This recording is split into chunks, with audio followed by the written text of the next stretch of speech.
Para você ligado no canal no Vácuo, aquele nosso muitíssimo bom dia, boa tarde, boa noite, segunda-feira, 29 de março de 2021, gravando esse vídeo mais precisamente às 3 da tarde, no horário oficial de Brasília. Sim, mais 5, começou o horário de verão para os lados de cá.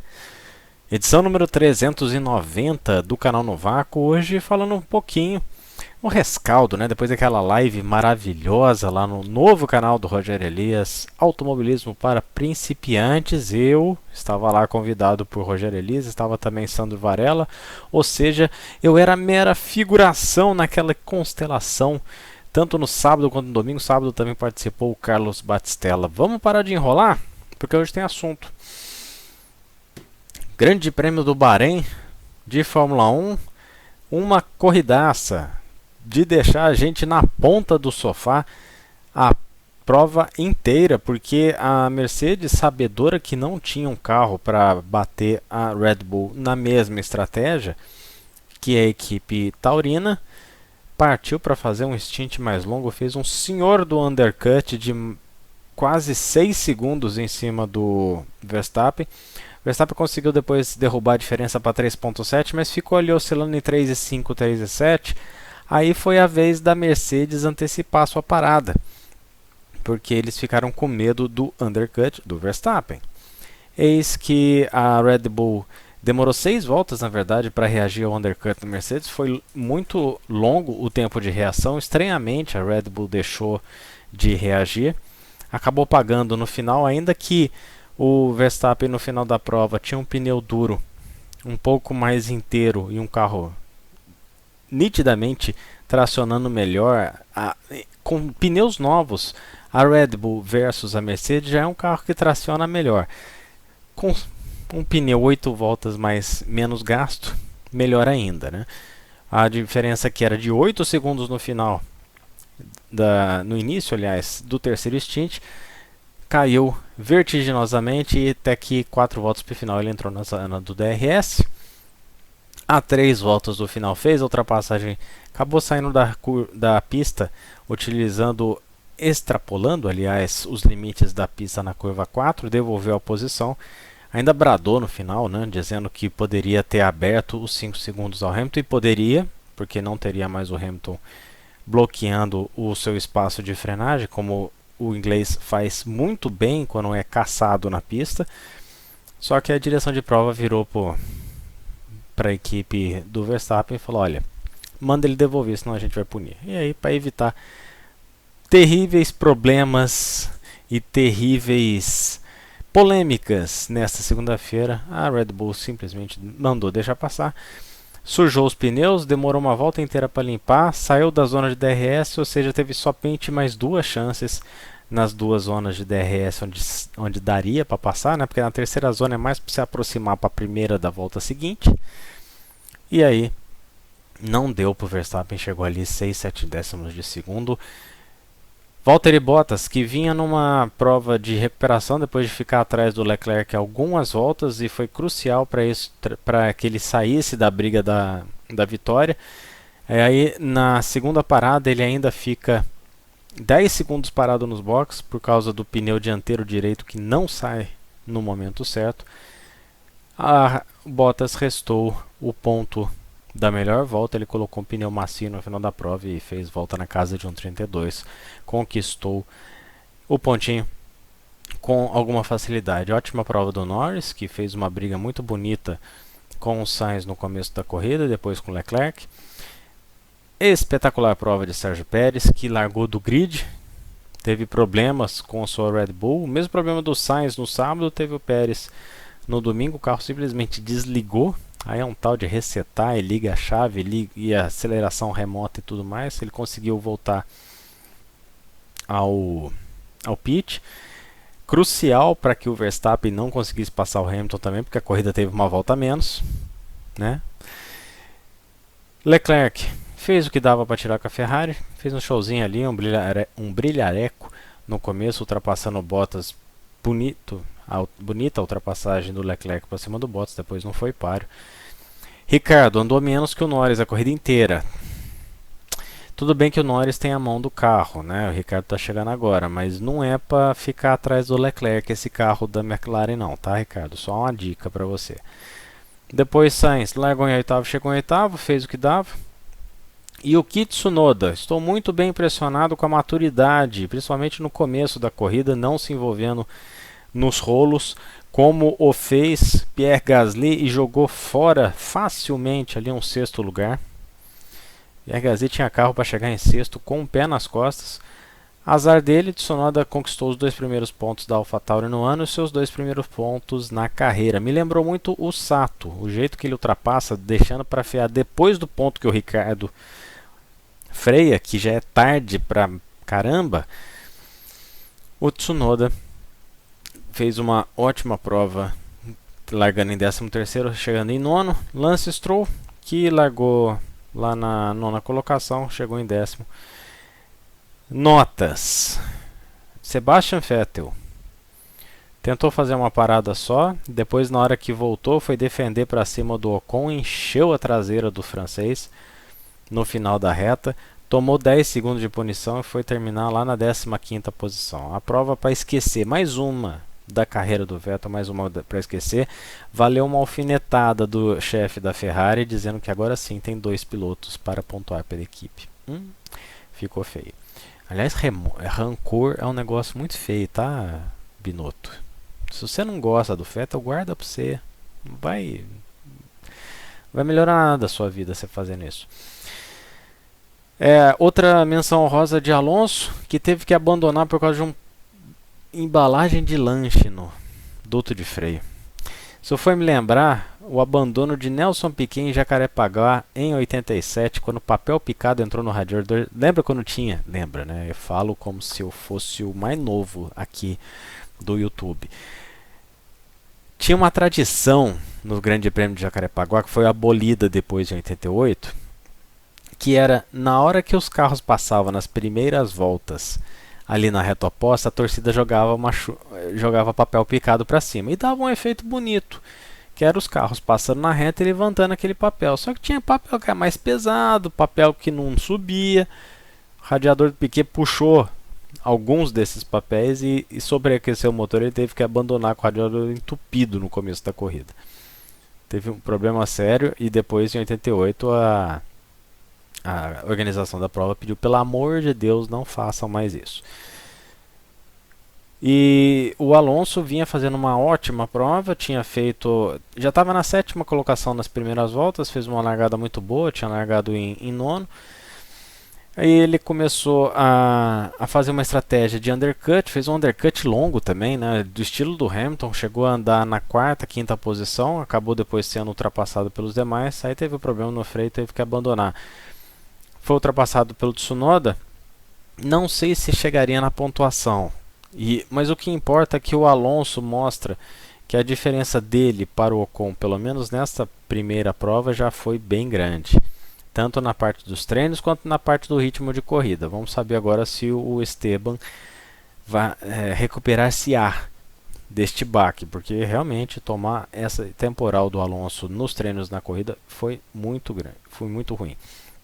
Menção honrosa para Alfa Romeo, que melhorou. O Raikkonen chegou a brigar pela pontuação ali no final, mas aí com pneu mais gastos foi caindo de produção. Não teve como segurar nem o Tsunoda nem o Stroll.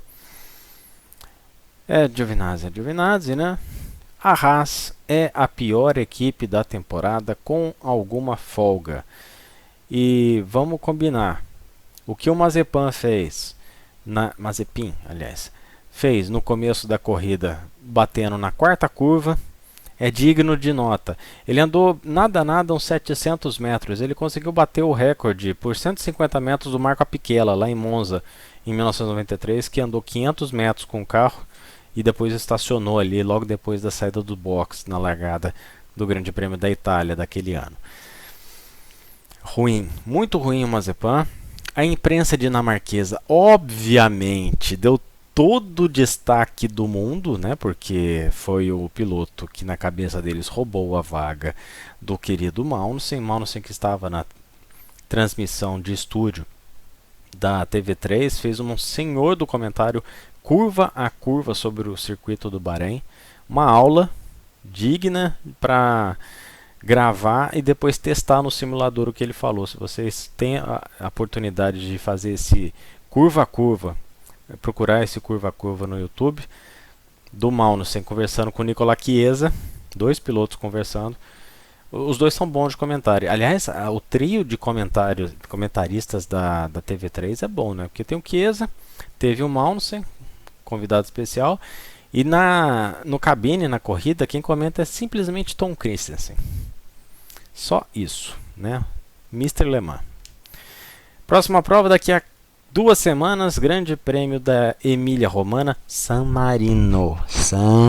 Grande Prêmio de San Marino. Que não pode usar esse nome porque não pagou o que devia lá pro Bernie Eccleston. A prova será em Imola. A corrida do ano passado foi um domínio da Mercedes bem grande. Agora vamos ver com esse motorzinho novo, com a pista de média e alta velocidade. A pista de Imola, esse motorzinho Honda está empurrando. E vamos lembrar que ano passado o Gasly foi 4º lugar no grid. Teve que abandonar depois, mas estava andando bem, estava andando ali entre 5ª e 6ª posição. Ia terminar bem a corrida, até porque o Verstappen teve um pneu furado na parte final da prova e acabou abandonando. Aliás, foi o safety car que causou o abandono do Russell, né? Vamos ver se o Russell agora com a Williams consegue pontuar nessa corrida. O Bahrein ainda não foi a pista que o Russell conseguiu pontuar com a Williams, mas o inglês, numa estratégia diferente, chegou a colocar a equipe em 9º durante a corrida.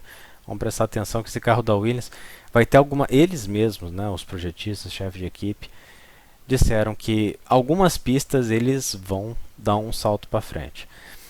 Tem claramente uma divisão de forças. Primeiro patamar, a Red Bull com a Mercedes, pouca coisa abaixo a AlphaTauri, se destacando do bolão, que é McLaren, a Ferrari, Aston Martin, Alfa Romeo, Alpine, um pouquinho mais abaixo. Eu estava falando Alpine, todo mundo aqui está falando Alpine, eu vou seguir de Alpine, tá?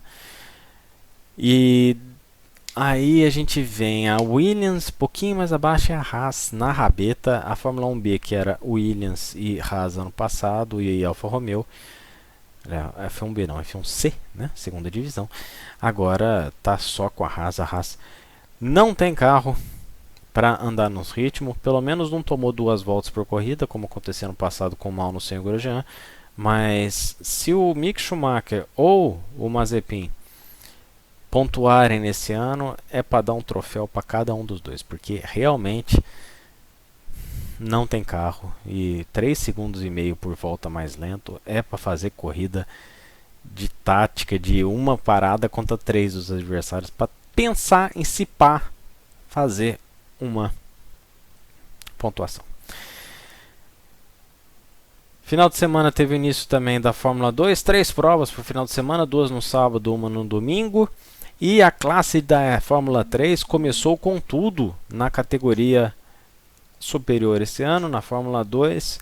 Dos 7 primeiros, a gente contando aqui rapidinho, tem Lungo, Verschoor, 2, 3 com Piastri, 4 com Lawson, que chegou a vencer uma das corridas. Zhou fez 41 pontos contra 30 do Lawson e está na liderança. O Zhou é piloto da Alpine, piloto reserva, piloto de desenvolvimento, aí você dá o nome que vocês quiserem, né? Boa um final de semana de Oscar Piastri. Aí vocês vão me perguntar, e o Drugovich? 2 pontinhos na terceira prova. Está lá embaixo na classificação e já começa 39 atrás na briga pelo campeonato. Com um carro bom vai ser complicado pro nosso querido Drugovich brigar pelo título nesse ano. Começou bem mal. Sobre o restante do grid, eu não esperava o Daruvala andando bem. Ele pontuou bem. Ele não fez corridas espetaculares, o indiano, mas ele está numa equipe boa e pontuou bem. Então, olho nele. Ele parece que vai conquistar a superlicença se continuar nesse ritmo. E muito bem impressionado com Oscar Piastri e Danny Tickton. Danny Tickton já era um piloto que, inclusive, chegou a participar do programa de jovens pilotos da Red Bull. Foi limado depois que perdeu o título pro Mick Schumacher na Fórmula 3 ele saiu metendo a boca sem razão. Aí eu tive que dar razão pro Helmut Marko. Agora vamos olhar esse grid da Fórmula 2 esse ano. Vai ser interessante acompanhar quantos que vão conseguir subir para a Fórmula 1, nem que seja como piloto de teste, porque é um grid que, devido ao bom nível dos pilotos que subiram da Fórmula 3 para a Fórmula 2, é um grid muito mais forte do que foi o grid do ano passado. Sete Câmara conquistou a superlicença ano passado e fez muito bem, porque esse ano ia ser mais difícil, principalmente com as equipes que o Sete Câmara conseguia pilotar.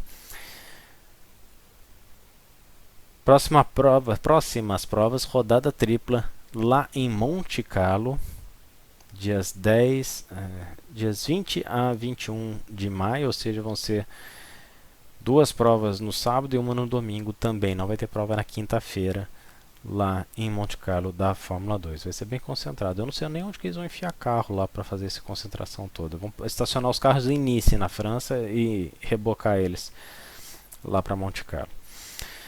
Final de semana também da estreia da MotoGP no Qatar. Maverick Viñales começou bem, igual começou o ano passado. Não começou assim, quem começou bem ano passado mesmo foi o Quartararo, mas o Viñales esse ano conseguiu uma boa vitória. Me surpreendeu, não esperava a Yamaha vencendo.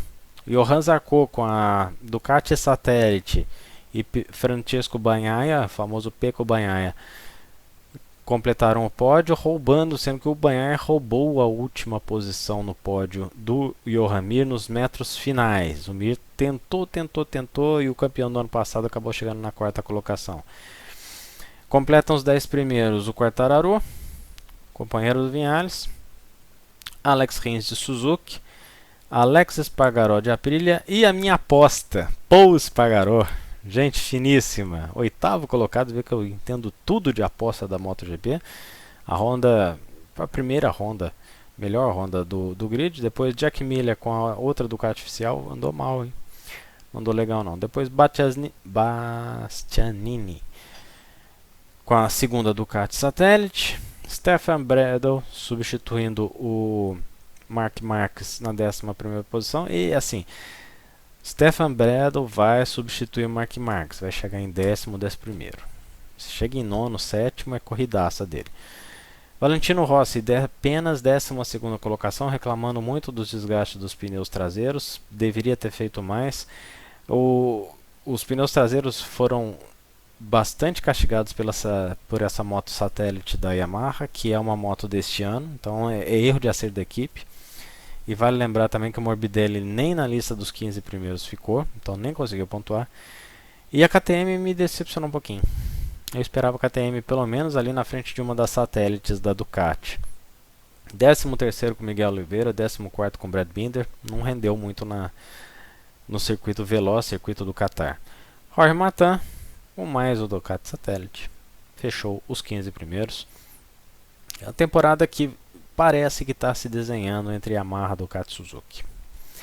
Se o Marc Marquez voltar, e o que acontecerá apenas depois da rodada deste final de semana, ainda no Qatar, aí a gente começa a conversar numa terceira equipe entrando na briga. Mas é Yamaha, Ducati e a Suzuki, então seria uma quarta com a Honda. Próxima prova, domingo, de novo, rodada dupla lá no Grande Prêmio, lá na pista de Losail, no Qatar.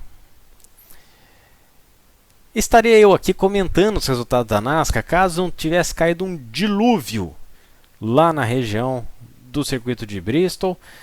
Muita água impossibilitou qualquer... O pessoal até tentou, o pessoal da Truck tentou andar, fazer algumas voltas lá do classificatório, né, para tentar fazer a corrida depois. Mas estava muito molhada a pista de terra, ficou muita lama. E aí estava impraticável a pista. Está rolando agora o último segmento da Truck Series, no momento que eu estou gravando. O Martin Truex Jr. tinha vencido os dois primeiros segmentos. E muito está se falando no 20, a vitória do 20 hoje. Para mim, eu vou manter. Eu vi algumas imagens do traçado que o Kyle Larson está fazendo na terra. Ele está com a mão no carro. Se não acontecer nada de errado, ganha dando a volta no quinto colocado. Tá muito bom o carro do Kyle Larson. E lembrando que no gancho que tomou ano passado, o Kyle Larson foi se manter ativo e conquistar os prêmios e dinheiro que manteve a família dele nas pistas de oval em terra, né, nos famosos Outlaws ou lá nos Baginha de terra que eles têm lá nos ovais. E o Kyle Larson fez nada. A pior colocação dele foi terceiro colocado. Eu já falei isso no vídeo de quinta e vou repetir. Kyle Larson está com a mão no caneco dessa corrida.